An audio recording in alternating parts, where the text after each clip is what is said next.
Good morning વિદ્યાર્થીઓ.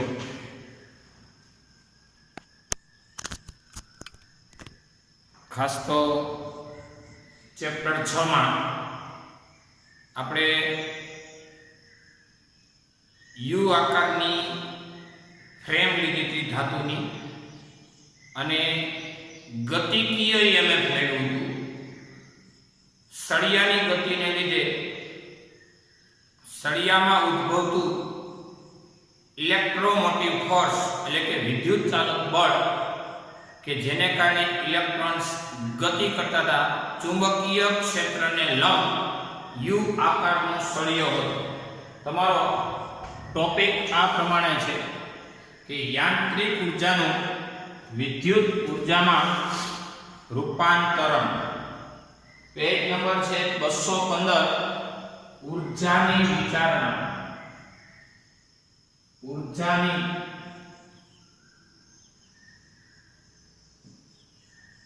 વિચારણા એક માત્રાત્મક અભ્યાસ.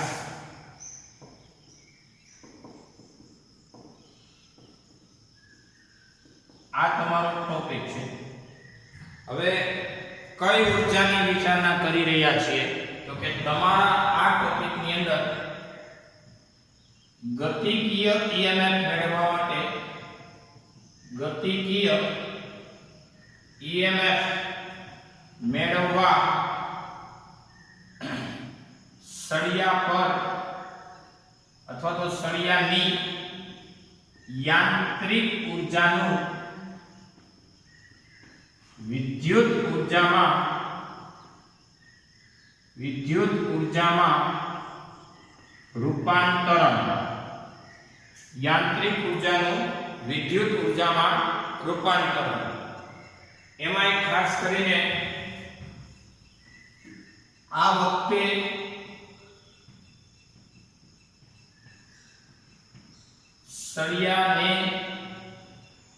સળિયા PQ ને યુ આકારની ધાતુની ફ્રેમ પર ગતિ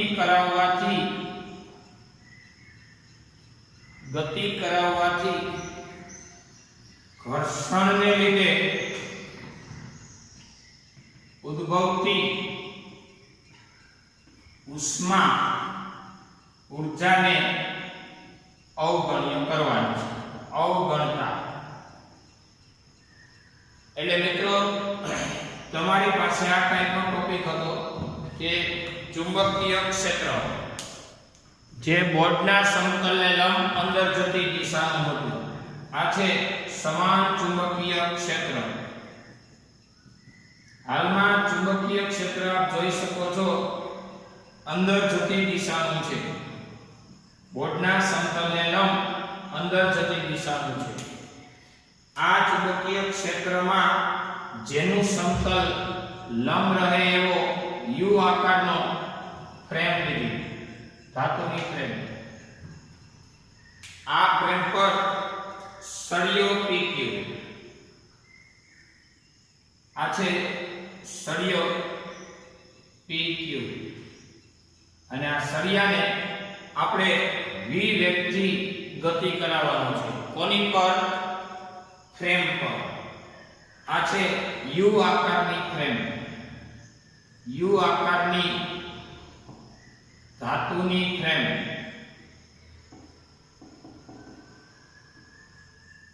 આ છે ધાતુનો સળિયો.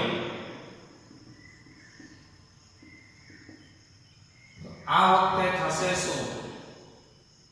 આ વખતે પહેલો મુદ્દો કે તમારે એની ઉપર બળ લગાડવાનું છે. કોની ઉપર? સળિયા પર. સળિયા પર બળ લગાડશો એટલે સળિયામાં ના ઇલેક્ટ્રોનો ફોર્સ અનુભવશે અને એના દ્વારા પ્રવાહનું નિર્માણ કરશે, EMF ઉત્પન્ન કરાવશે. તો હવે સળિયા ને અથવા તો સળિયા પર બળ લગાડતા સળિયામાંના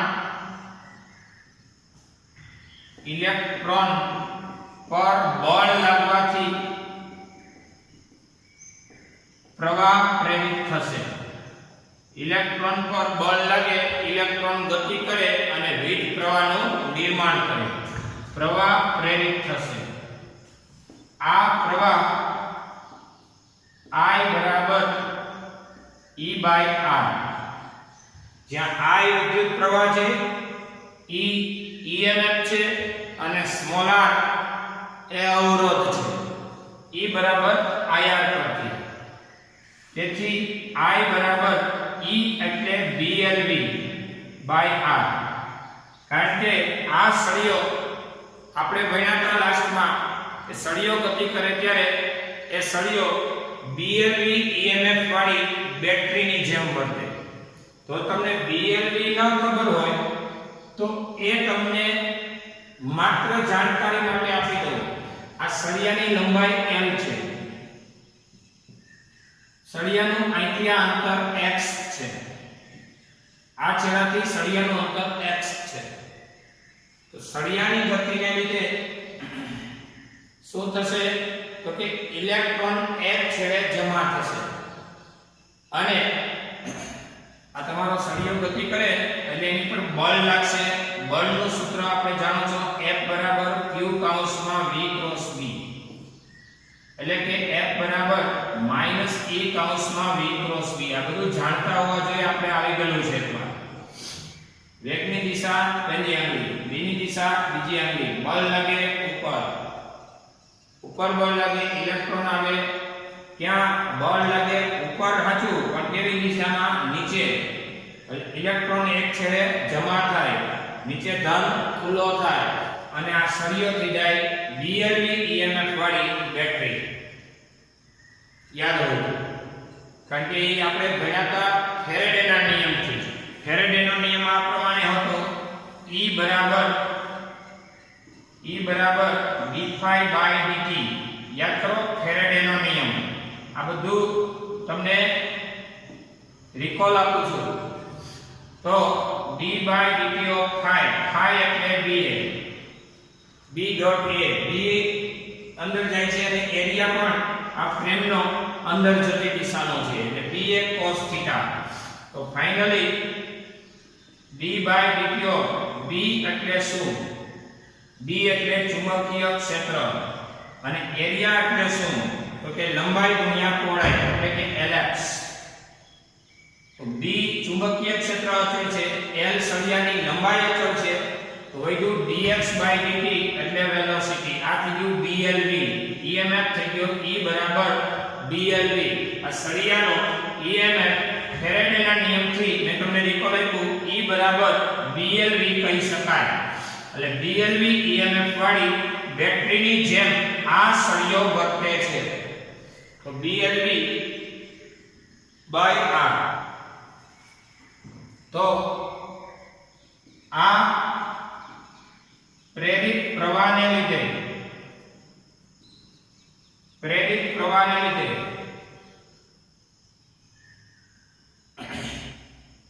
તમારું ચુંબકીય ક્ષેત્રમાં હવે પ્રવાહધારિત સળિયો થઈ ગયો.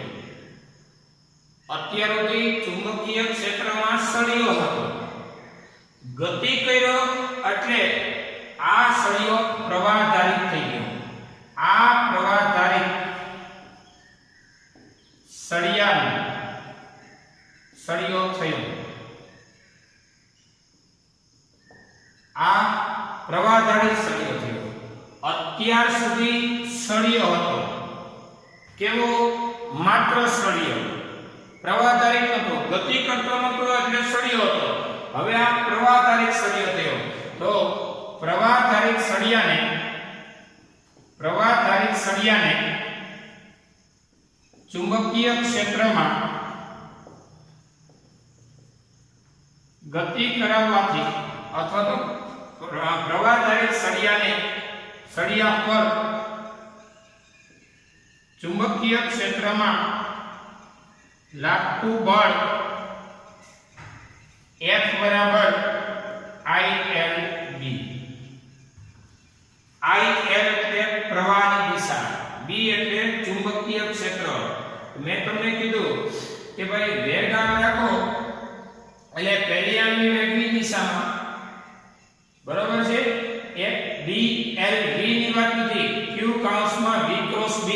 છે, આ બળની વાત છે. F બરાબર -e કૌંસમાં v ક્રોસ b ની વાતો હાલે છે.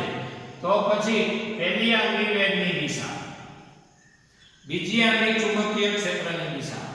અંગૂઠો આવ્યો ઉપર પણ બળ લાગે છે ક્યાં? એની વિરુદ્ધમાં એટલે નીચે. તો ઇલેક્ટ્રોન કઈ દિશામાં જાય? તો કે જે દિશામાં બળ હોય ને એ દિશામાં ફીલ્ડ હોય. ઇલેક્ટ્રોન ફીલ્ડની વિરુદ્ધ દિશામાં જાય. ઇલેક્ટ્રોન આ છેડે જમા થાય, અહીંયા ધન ખુલ્લો થાય. એટલે ઇલેક્ટ્રોન જમા થાય એટલે આ છેડો ઋણ અને નીચેનો છેડો ધન, એટલે સળિયો બની જાય આવી બેટરી. એટલે પ્રવાહનું નિર્માણ આ દિશામાં થાય, માઈનસ થી પ્લસ તરફ. એટલે પ્રવાહની દિશા આ થઈ, આ પ્રવાહની દિશા થઈ, આ પ્રેરિત પ્રવાહની દિશા. તમારી પાઠ્ય પુસ્તકની અંદર પણ તમે ગતિકીય EMF માં જોઈ શકો છો પ્રેરિત પ્રવાહની દિશા. તો એમાં આ સળિયો એ ગતિ કરે છે. તમારી ટેક્સ્ટબુક પ્રમાણે પ્રેરિત પ્રવાહની દિશા PQ સળિયાને v વેગથી ગતિ કરાવવામાં આવે છે. વેગની દિશા એને આમ રાખી છે, આમ વેગની દિશા. હવે જરા જોઈ લેજો. પહેલી આંગળી વેગની દિશામાં, બીજી આંગળી ચુંબકીય ક્ષેત્ર અંદર દિશામાં. બળ લાગે છે નીચે, અને બળ લાગે છે નીચે એટલે ઇલેક્ટ્રોન આવે બળની વિરુદ્ધ દિશામાં, માઈનસ છે.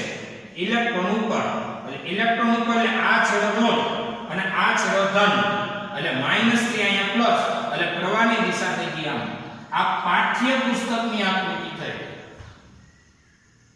ફરીથી વેગની દિશામાં પહેલી આંગળી સળિયાને ધક્કો મારે, ચુંબકીય ક્ષેત્રમાં બીજી આંગળી. બળ લાગે છે ક્યાં? જમણા હાથના નિયમ પરથી નીચે. બળ નીચે લાગે તો અહીંયા બળ ઇલેક્ટ્રોન પર કઈ દિશામાં લાગેલા છે? વિરુદ્ધમાં. ઇલેક્ટ્રોન ક્યાં જાય? બળની વિરુદ્ધમાં. કારણ કે જે દિશામાં બળ હોય એ દિશામાં ઇલેક્ટ્રિક ફીલ્ડ હોય. તો ઇલેક્ટ્રિક ફીલ્ડની વિરુદ્ધ દિશામાં ઇલેક્ટ્રોન જાય તો ઇલેક્ટ્રોન ગયા ઉપર. ઇલેક્ટ્રોન p છેડામાં જમા થયા અને q છેડે ધન ખુલ્લો થયો. એટલે ઉપરનો ઋણ, નીચેનો ધન, અને આ થઈ ગઈ બેટરી. બેટરીની જેમ આ સળિયો વર્તે છે. એટલે પ્રવાહની દિશા થઈ ગઈ તમારી આ પાઠ્ય પુસ્તકની લિમિટ. તો F બરાબર q કૌંસમાં v ક્રોસ b મુજબ એની પર ફોર્સ લાગ્યું, પ્રવાહનું નિર્માણ થયું અને સળિયો બેટરી બની ગયો. બેટરી બની ગયો તો EMF છે E બરાબર BLV ના છેદમાં R. E બરાબર I બરાબર E બાય R. E બરાબર IR. ઓહમના નિયમની જ વાત છે. આ પ્રવાહધારિત સળિયો થઈ ગયો હવે, અને આ પ્રવાહધારિત સળિયા પર ચુંબકીય ક્ષેત્રમાં લાગતું બળ F બરાબર IL ક્રોસ B. ચલો બધાને ધ્યાન આપજો. IL ક્રોસ B હોય એટલે કે IL B sin θ હોય. IL ક્રોસ B હોય સૂત્ર. તો IL B sin 90 હોય અને sin 90 એટલે મૂલ્ય કહેવાય IL B. IL ની દિશા પહેલી આંગળી, B ની દિશા બીજી આંગળી. ફોર્સ લાગે છે આમ, આ દિશામાં ફોર્સ લાગે. આ ફોર્સ છે ને એ ઇલેક્ટ્રિક ફોર્સ કહેવાય. અને તમે લગાડો છો ને એ આ ફોર્સને મિકેનિકલ ફોર્સ કહેવાય. એટલે કે યાંત્રિક બળ છે. આ તમારી બળ છે, આ બાજુનું છે ને યાંત્રિક છે, અને એનો વિરોધ કરતું છે ને એ વિદ્યુત બળ છે. વિદ્યુત બળ એ તમારી ગતિનો વિરોધ કરે છે, અને તમારી ગતિનો વિરોધ થાય ને પ્લસ પોઈન્ટ થઈ ગયો. કારણ કે તમારી ઊર્જાનું તમારી ઊર્જા છે ને એનું વિદ્યુતમાં રૂપાંતરણ થઈ રહ્યું છે. મફતમાં નથી થતું. ઊર્જા સંરક્ષણ મુજબ તમે રાઈટ છો. તમે આમ ધક્કો મારો ને એટલે અંદર તમારો વિરોધ થવો જોઈએ. તમે ધક્કો મારો એ તમારો સપોર્ટ કરે તો ઓલા લેન્ઝના નિયમને કચરામાં નાખવા દેવો થઈ જાય. કારણ કે લેન્ઝનો નિયમ એ છે જેને લીધે ઉત્પન્ન થાય એની ગતિનો વિરોધ કરે એવી દિશામાં EMF પ્રેરિત થાય. અહીંયા સળિયાની ગતિને લીધે EMF પ્રેરિત થાય છે. જે સળિયાની ગતિનો શું કરે છે? વિરોધ. એ ટાઈપનું ફોર્સ લાગે. એટલે યાંત્રિક બળ તમારે ડાબી બાજુ લગાડવાનું છે, તમારે ધક્કો મારી દેવાનો છે. પણ વિદ્યુત બળ એ આ થઈ ગયું. F બરાબર IL બી ટાઈપનું. તો પછી હવે F બરાબર હાલમાં તમારી આ યાંત્રિક કાર્ય જ થઈ રહ્યું છે. આ તો EMF પ્રેરિત થયું છે. તમે શું બળ લગાવો છો તો કે તમારું પ્રવાહધારિત સળિયો થયો, આ પ્રવાહધારિત સળિયા પર ચુંબકીય ક્ષેત્રમાં આટલું બળ લાગે છે. તો F બરાબર I એટલે BLV/R, I એટલે BLV/R into LV. તો પછી ફાઇનલી F આવો થયો. F બરાબર B² L² V/R, B² L² V/R આવું ફોર્સ થયું. અને આ ફોર્સ એટલે ચલો અહીંયા જોઈએ. આ ફોર્સ એટલે જરા આ ચેકીના બધું જોઈ લો. ઊર્જાની વિચારણા એક માત્રાત્મક અભ્યાસ. એમાં ગતિકીય EMF મેળવવા સળિયાની યાંત્રિક ઊર્જાનું આપણે વિદ્યુત ઊર્જામાં રૂપાંતર કરી રહ્યા છીએ. આ વખતે સળિયા પીક્યુને યુ આકારની ધાતુની ફ્રેમ ઉપર ગતિ કરાવવાનો છે અને સળિયાની ગતિને લીધે ઘર્ષણ સ્વરૂપે ઉદ્ભવતી ઉષ્માને અવગણવાની છે.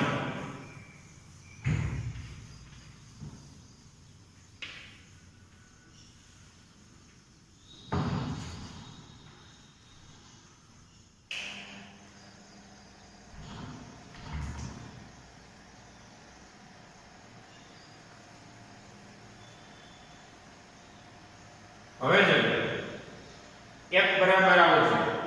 હવે યાંત્રિક ઊર્જા એટલે કે કાર્ય W બરાબર બળ લગાવ્યું અને સળિયાનું સ્થાનાંતર. તમે બળ લગાવ્યું, પરિણામે સળિયાનું શું થયું? સ્થાનાંતર. તો બળ ના છેદમાં સ્થાનાંતર. અહીંયા સમય વડે ભાગી નાખ્યું એટલે યાંત્રિક પાવર થઈ જાય. યાંત્રિક પાવર P બરાબર F * V.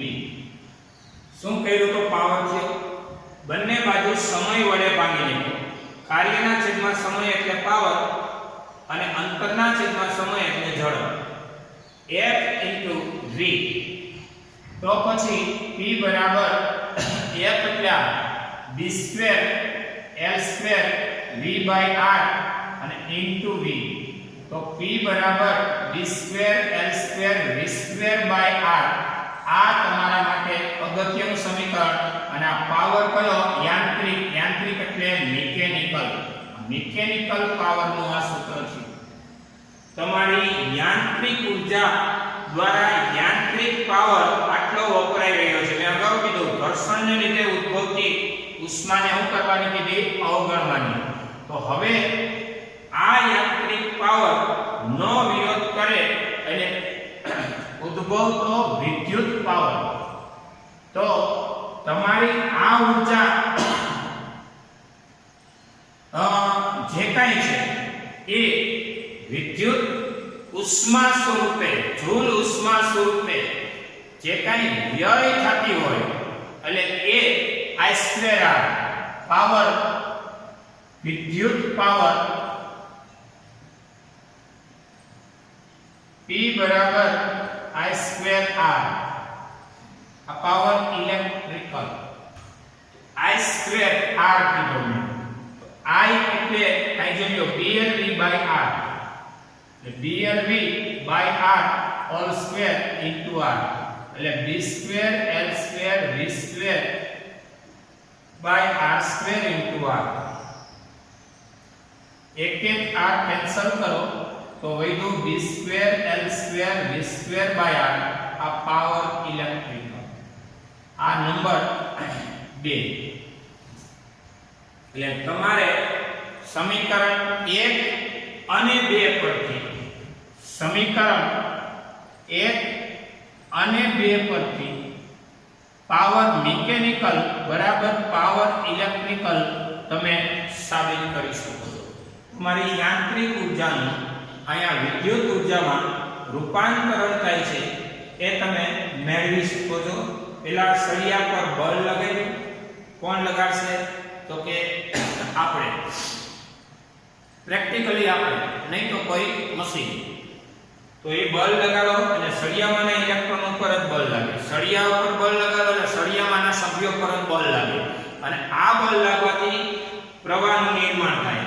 એટલે I બરાબર E બાય R અને સળિયો બની જાય ચુંબકીય ક્ષેત્રને લંબ ગતિ કરવાથી આ સળિયો બની જાય બેટરી. એનો EMF કહેવાય BLV. BLV બાય R આ પ્રેરિત પ્રવાહ થયો. હવે આ પ્રવાહદાયક સળિયો થયો એ ચુંબકીય ક્ષેત્રમાં હાલમાં ગતિ કરી રહ્યો છે. અત્યાર સુધી સળિયો ગતિ કરી રહ્યો હતો સ્ટાર્ટિંગમાં. હવે પ્રવાહદાયક સળિયો છે એ ચુંબકીય ક્ષેત્રમાં છે ત્યારે એની ઉપર લાગતું બળ F બરાબર ILB. I એટલે BLV by R into LB એટલે B² L² V by R આટલું ફોર્સ લાગે. આ ફોર્સ ઇન્ટુ વેલોસિટી એટલે યાંત્રિક પાવર છે. યાંત્રિક ઉર્જામાંથી યાંત્રિક પાવર, ઉર્જાના છેદમાં સમય એટલે પાવર, અંતરના છેદમાં સમય એટલે વેગ. એટલે B² L² V by R into V એટલે B² L² V² by R. આ મિકેનિકલ પાવર એટલે કે યાંત્રિક પાવર છે. જ્યારે વિદ્યુત પાવરની વાત કરો તો I² R. I એટલે તમે જાણો છો BLV બાય R એનો હોલ સ્ક્વેર ઇન્ટુ R એટલે B² L² V² by R². એક એક R ઉડાડી દીધા વૈદ્યુત R. તમારી યાંત્રિક ઉર્જાનું અહીંયા કહેવાય વિદ્યુત ઉર્જામાં આ રૂપાંતરણ અને આ રૂપાંતરણ એક માત્રાત્મક ખ્યાલ કહેવાય.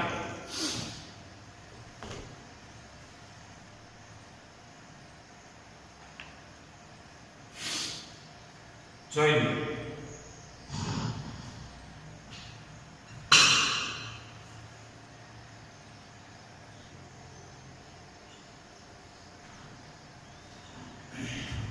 આપણે ભણ્યા સળિયા પીક્યુને જે યાંત્રિક ઉર્જા આપો છો એ યાંત્રિક ઉર્જાનું વિદ્યુત ઉર્જામાં રૂપાંતરણ થાય અને છેવટે ઉષ્મા સ્વરૂપે એ ઉર્જાનું રૂપાંતરણ થાય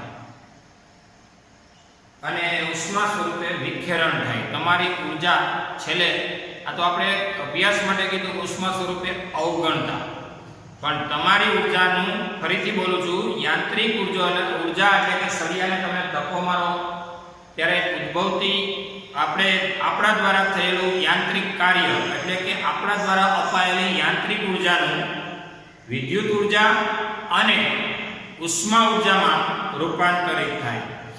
તો હવે આ સિવાય વીજભાર Q અને ફ્લક્સ વચ્ચેનું સૂત્ર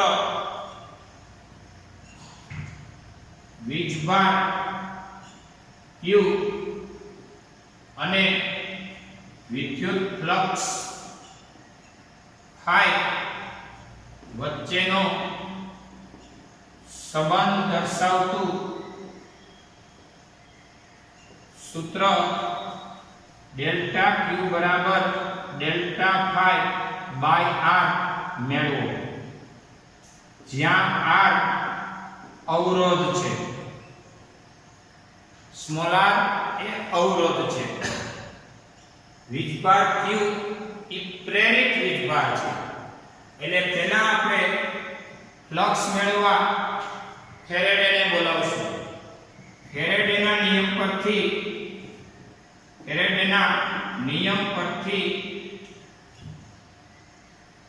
વીજભાર Q પર લાગતું બળ નથી પણ ચુંબકીય ક્ષેત્રના ફેરફારનો દર છે. ફેરેડેના નિયમ પરથી પ્રેરિત EMF E બરાબર delta phi by delta T છે.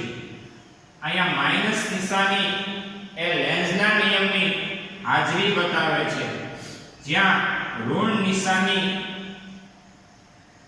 લેન્ઝના નિયમની હાજરી બતાવે છે. તો પ્રેરિત EMF નું માન એટલે delta phi by delta T છે. આ પ્રેરિત EMF નું માન છે. હવે આ વીજભાર ગતિને લીધે પ્રેરિત પ્રવાહ નું સૂત્ર E બરાબર I into R. પ્રેરિત EMF ને લીધે ઉદ્ભવતો પ્રેરિત પ્રવાહ, પ્રેરિત EMF ને લીધે ઉદ્ભવતો પ્રેરિત પ્રવાહ I બરાબર E by R. તેથી E બરાબર IR. તેથી E બરાબર I એટલે delta Q by delta T. યાદ કરો, I એટલે delta Q by delta T અને into small r number 3. Number 2 માં E છે, નંબર 3 માં પણ E છે. તો આપણે 2 અને 3 ને સરખાવી શકીએ. 2 અને 3 સરખાવતા સમીકરણ 2 એટલે delta phi by delta T અને 3 એટલે delta Q by delta T into small r. બેના જમણા સ્ટેપ સરખાવ્યા. બંને બાજુ સમય કેન્સલ. તો ફાઇનલી ડેલ્ટા Q બરાબર ફ્લક્સનો ફેરફારના છેદમાં અવરોધ. પ્રેરિત વીજભાર એટલે ફ્લક્સનો ફેરફારના છેદમાં અવરોધ. બહુ મહત્વનું સૂત્ર છે, જોઈ લો, નોંધી લો.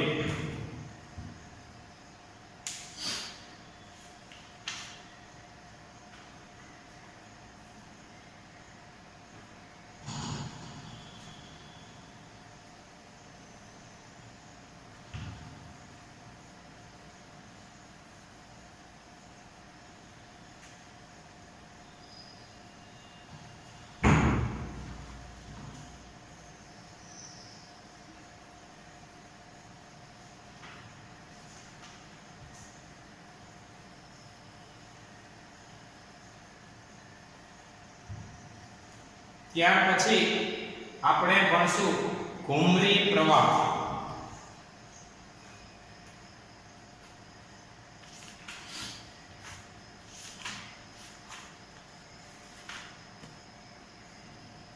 ઘુમરી પ્રવાહો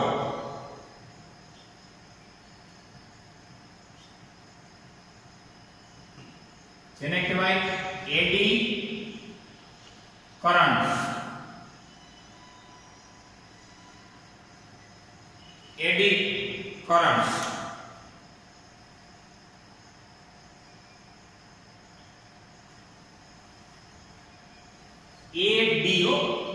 એડી નહીં, આમ નહીં, પણ એડી. એડી એટલે ઘુમરી. તો નવો જ ક્વેશ્ચન છે, સાંભળજો જરા કે ઘુમરી ક્યાં છે. તો સામાન્ય રીતે ઘુમરી પ્રવાહ એ ધાતુના ટુકડાને બદલાતા જતા ચુંબકીય ક્ષેત્રમાં મૂકવાથી ધાતુના ટુકડાને બદલાતા જતા ચુંબકીય ક્ષેત્રમાં મૂકવાથી આ ટુકડા પરના આ ટુકડામાંના ઇલેક્ટ્રોન પર બળ લાગે. આ ઇલેક્ટ્રોન લઘુત્તમ અવરોધવાળા માર્ગે ગતિ કરી પ્રવાહનું નિર્માણ કરે.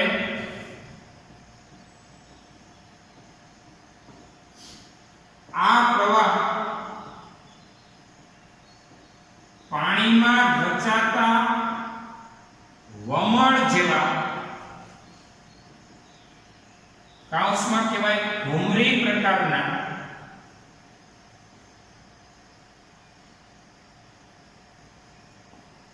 હોવાથી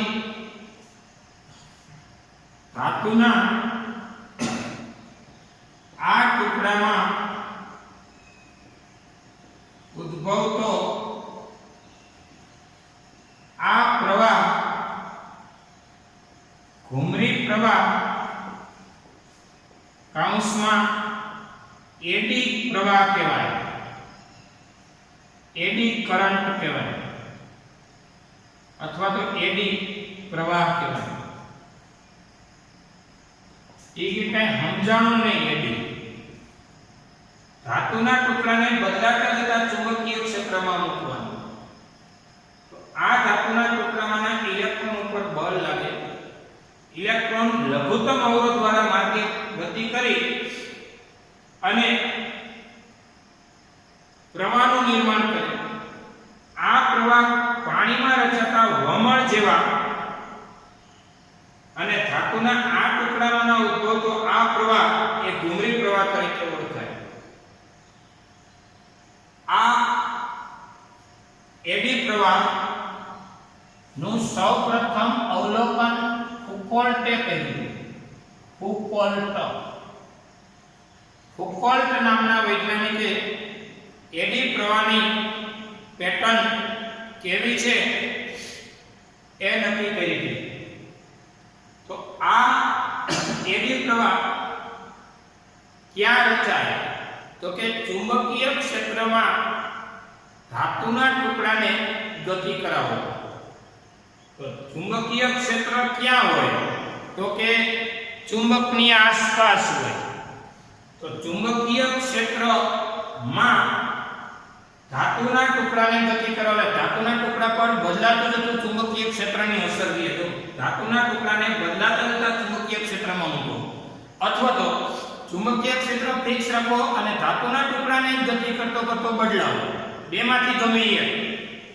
ચુંબકોનું ચુંબકીય ક્ષેત્ર ફિક્સ કરી દો, એમાંથી ધાતુને પસાર કરાવો એટલે ધાતુની સ્થિતિ ચુંબકીય ક્ષેત્રમાંથી બદલાતી જાય છે, એટલે બદલાતું જતું ચુંબકીય ક્ષેત્ર છે।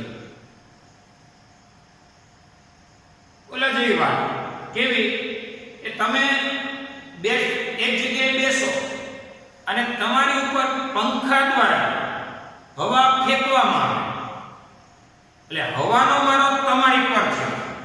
બીજી રીત, હવા સ્થિર રાખો એટલે એને કહેવાય તમે કોઈ જગ્યાએ સ્થિર હવામાં તમે ઝડપથી દોડો તોય તમારી ઉપર હવાનો એટેક થયો। હવાનો એટેક બે રીતે થાય, તમારે સ્થિર રહીને હવાને એટેક કરાવવાની અથવા તો હવાને સ્થિર રાખીને તમારે ગતિ કરાવવાની।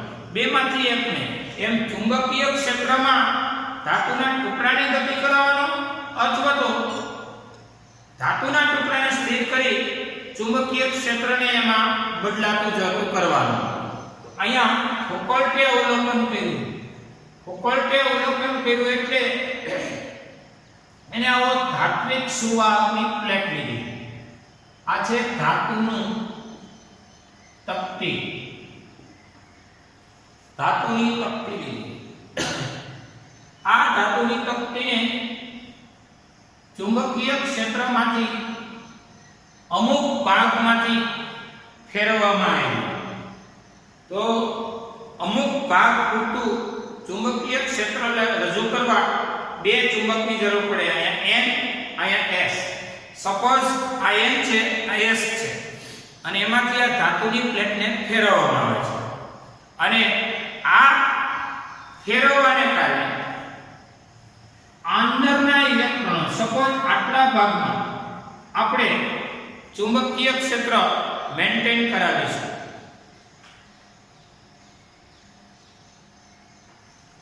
અથવા તો આટલા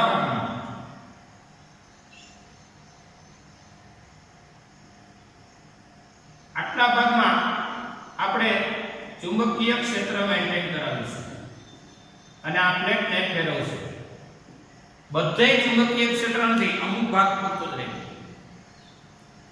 અમુક ભાગ પૂરતું ચુંબકીય ક્ષેત્ર રાખ્યું, બીજી પ્લેટ એવી રાખી ભણવા માટે બીજો ઓપ્શન, બીજી પ્લેટ એવી રાખી એવડી સાઈઝની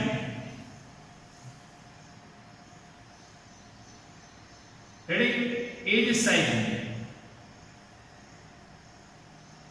આ ધાતુની તકતી છે। કરવાનું ચાલુ રાખ્યું. અહીંયા કોઈ પ્રકારનું ચુંબકીય ક્ષેત્ર ન રાખ્યું. પ્રેક્ટિકલી છે ભાઈ, આમાં કોઈ દેખાય નહીં પ્રવાહ, પણ અનુભવાય. એમાં જો બંને પર સમાન ટોર્ક લગાવ્યું, કારણ કે બંનેની એક્સેલ અને ધરી એ સરખી. બંનેને સપોઝ બેરિંગ માં રાખેલી હોય તો બેરિંગ પણ બધું બેય માટે કોમન એવા હરખી ધાતુની પ્લેટ, સરખા બેરિંગ, સરખી ટેકનોલોજી ભાઈ, બધું હરખું. પણ આટલા ભાગમાં ચુંબકીય ક્ષેત્ર રાખ્યું, એટલે બે ચુંબકો રાખ્યા, આ બાજુ N, આ બાજુ S, અને એ બે ચુંબકોની વચ્ચેથી આને ફેરવવામાં આવ્યું, આને એનું હવા ફેરવવામાં આવ્યું. અહીં હવા તો છે પણ સાથે સાથે ચુંબકીય ક્ષેત્ર છે. તો હવે થયું તો કે જ્યાં ચુંબકીય ક્ષેત્ર છે એટલા ભાગમાં ઇલેક્ટ્રોન ઉપર પ્લેટની ભ્રમણને લીધે ઇલેક્ટ્રોન ઉપર એ બંધ માર્ગીય પ્રવાહ રચાય કે જે પ્લેટની ગતિનો વિરોધ કરે. આનું નામ એડી પ્રવાહ છે. એડી પ્રવાહ એ પ્લેટની ગતિનો વિરોધ કરે છે. મિકેનિઝમ આવું છે કે આ અને આ બંનેને સમાન ટોર્ક લાગે. ફરીથી કહું છું, બંને સમાન ધાતુની તપતી, બંનેને સમાન એક્સેલ અને ધરી, સમાન બેરિંગ, બધુંય સમાન. ફેર એટલો કે આ માત્ર હવામાં જ ભ્રમણ કરે છે. ગુરુત્વાકર્ષણ ક્ષેત્ર તો બેયમાં છે જ, પૃથ્વી પરની ટેકનોલોજીઓ છે, પણ અહીંયા ચુંબકીય ક્ષેત્ર એક્સ્ટ્રા રાખ્યું છે. તો હવે જે ચુંબકીય ક્ષેત્રમાં ધાતુની પ્લેટ ફરે છે એના ભ્રમણ અને આના ભ્રમણમાં ફેર હું મિત્રો તમે પણ કહી શકશો કે જે ચુંબકીય ક્ષેત્રમાંથી પસાર થાય છે એ પ્લેટ વેલી બંધ થઈ જાય, ધીમી પડી જાય, ઓલી એ ફેરે રાખશે. આ કેમ ધીમી પડી? તો કે અંદરના ઇલેક્ટ્રોનો એવી દિશામાં એ પ્લેટનો વિરોધ કરી રહ્યા છે કે જે પ્લેટની ગતિને ધીમી પાડી રહ્યા છે, અને જેના દ્વારા એડી પ્રવાહનું નિર્માણ થાય છે. કારણ કે અંદર મુક્ત ઇલેક્ટ્રોન હોય, પાકું કે નહીં મને કયો? ધાતુ છે, મુક્ત ઇલેક્ટ્રોન હોય તો મુક્ત ઇલેક્ટ્રોન ઉપર બળ કેવું લાગે? તો કે આવું બળ લાગે. બળનું સૂત્ર હું F બરાબર Q કૌંસમાં અથવા E કૌંસમાં V ક્રોસ V, આવું બળ લાગે ભાઈ. અને એ બળ લાગે એટલે ઇલેક્ટ્રોન કઈ દિશામાં આ બળ અનુભવે? તો કે ગતિ થતી હોય ને એની વિરુદ્ધ દિશામાં પ્રવાહનું નિર્માણ કરે. આ પ્રવાહ છે ને એ પ્રવાહ એ જ એડી પ્રવાહ. અને પાછો એક શબ્દ છે લઘુત્તમ અવરોધ વાળા માર્ગે જાય, કારણ કે ઇલેક્ટ્રોનો ગતિ કરતા કરતા એવી ઘૂમરી મારે અને બંધ ગાળો બનાવે કે જેમાં એ ગતિ દરમિયાન રસ્તામાં પણ અન્ય ધન આયનો સાથેની અથડામણો થાય, તો રસ્તામાંથી ફેરફાર થતા થતા અવરોધ ઓછો થાય એવા માર્ગે પસંદ કરી અને બંધ ગાળો ચાલુ કરે. એક ઇલેક્ટ્રોનનો ઇલેક્ટ્રોન્સ હોય, જથ્થાબંધ ઇલેક્ટ્રોન્સ હોય, ઘણું બધું ફોર્સ લાગતું હોય. જો Q બરાબર એની મૂક્યો અહીંયા 50 500 જેટલી મૂકવી એટલી, આ તો એક ઈ લઈને આલું છું. F બરાબર Q કૌંસમાં V ક્રોસ V સૂત્ર છે, એમાં Q બરાબર a ની મૂકો. ઢગલાબંધ ઇલેક્ટ્રોન હોય તો ઢગલાબંધ મોટા મૂલ્યનું ફોર્સ લાગે. આ ફોર્સ એ તમારી પ્લેટની ધાતુની તપતીની ગતિનો શું કરવા માટે ભાઈ? વિરોધ કરે. એટલે આ પ્લેટ ધીમી પડી જશે. જ્યારે આ પ્લેટ એ ધીમી પડતા વાર લાગશે. એટલે આ વાત છે એડી પ્રવાહની. જરા જોઈએ.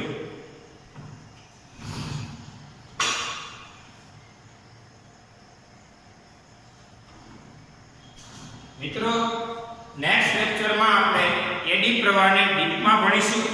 હાલમાં આપણો અહીંયા સમય પૂરો થાય છે. ડેલી ટેસ્ટ નોંધી લો. નેક્સ્ટ લેક્ચરથી ઘુમરી પ્રવાહ એટલે એડી પ્રવાહને ડીપમાં ભણીશું.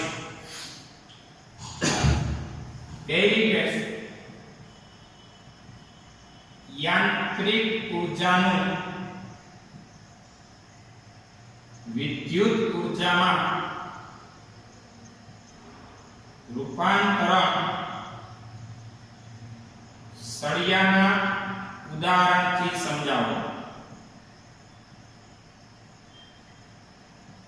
બીજું, એડી પ્રવાહનો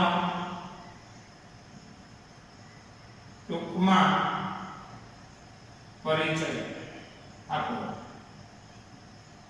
એટલે ટૂંકમાં આ કેમ એડી પ્રવાહ રચાય ને કેવા હોય આ આકૃતિ જરા સમજાવી દેવાની. આ એડી પ્રવાહનો ટૂંકમાં પરિચય થયો, ડીપમાં નહીં. નેક્સ્ટ લેક્ચરમાં આપણે ડીપમાં ભણીશું.